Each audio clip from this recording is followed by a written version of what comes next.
And it's very valid, that Mhm. that scenario is very valid and actually, unfortunately, very common. When you lose close members or of your friends group or even family, and it can be really painful in Mhm. addition to what you're already going through because you thought, yeah, I think you have this picture in your head that as soon as I'm going through something really difficult like this, that that person is going to be there. And then when they're not, and it's kind of another grief in itself. Mhm. And so now you're going through a secondary loss in a sense, which can almost hurt as much as the original one, because you were expecting something and having an expectation of Mhm.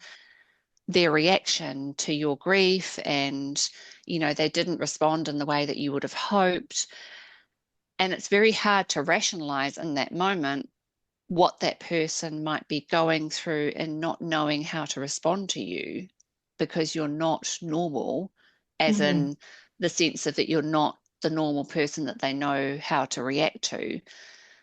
And because quite often in grief, obviously we change, and that Oh, is, absolutely.